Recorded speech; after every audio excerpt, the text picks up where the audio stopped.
Setiap tahun di awal bulan Juli hingga awal bulan September, kami mengadakan kursus intensif bahasa Inggris dan bagi para peserta dari luar, mereka masuk dalam program perkemahan. Dalam program ini, selain bahasa, ada juga pelajaran pengembangan talenta yang mewajibkan semua peserta kemah memilih agar dapat mengikuti jadwal kegiatan yang ada. Di saat seperti ini, kami menerima bantuan tenaga dari luar dalam mengajar, baik itu dari Eropa, Amerika, Australia, dan Asia. Mentor atau pengajar yang datang bervariasi. Di tahun 2021, kami menerima 5 tenaga dari Korea Selatan, ditambah ULB dari Korea, yang sudah lama melayani di selatan negara Guinea-Bissau dengan badan misi kami. Puji Tuhan, setelah kegiatan berlangsung selama 1 bulan, akhirnya 3 tenaga dari Korea ini kembali ke negara mereka. Saat mereka tiba di Bandara Seoul dan dilakukan tes COVID, ternyata 2 orang dinyatakan positif. Dan ketika berita ini sampai kepada kami, 3 teman Korea yang masih ada di rumah kami, yaitu Rumah Esperansa, karena masih melanjutkan pelayanan mengajar untuk bulan kedua hingga kursus selesai di awal September, juga memiliki gejala COVID. Ketika dilakukan tes PCR, ternyata hasilnya positif. Juga ada beberapa siswa yang positif. Saya juga mulai merasa batuk, demam, dan sakit kepala. Dan setelah dilakukan tes pada tanggal 17 Agustus, ternyata saya juga positif COVID-19 jenis Delta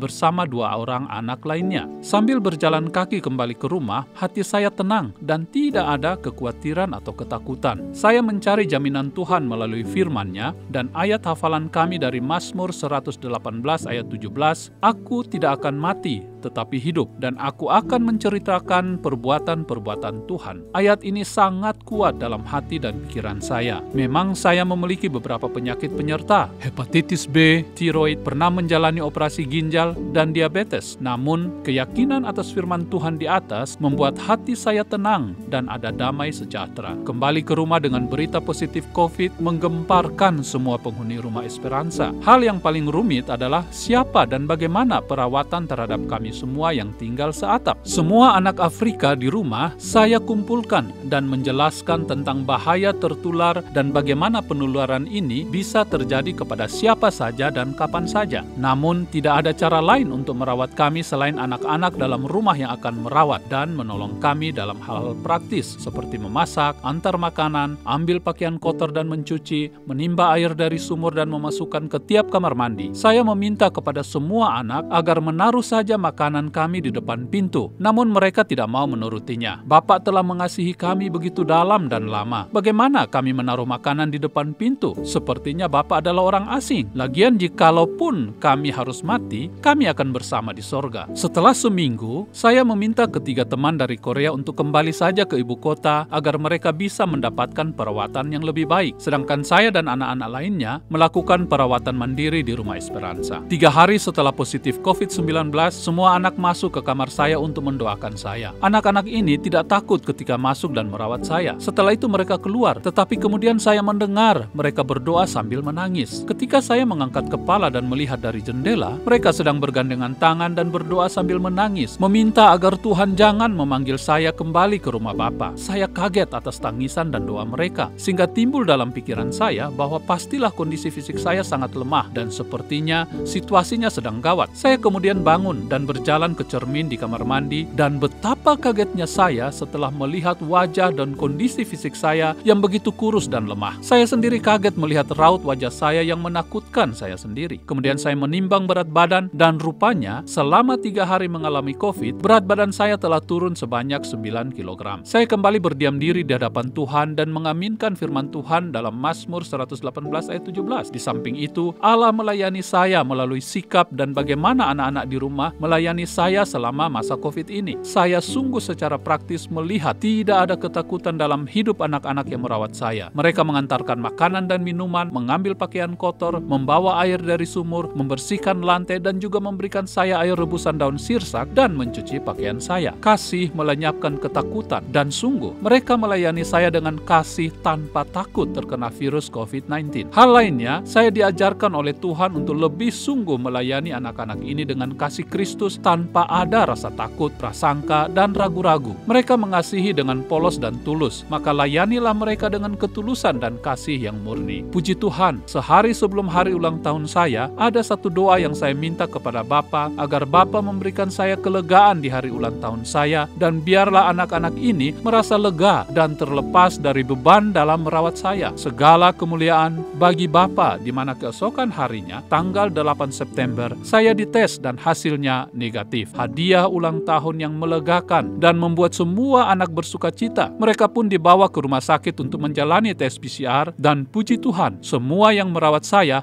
hasilnya negatif. Sungguh suatu kelepasan dan anugerah terbesar, di mana pelayanan berdasarkan kasih tanpa dibayangi ketakutan membuahkan kasih, mujizat, dan rasa persaudaraan yang semakin dalam dan besar di antara kami. Soli Deo Gloria. Amin.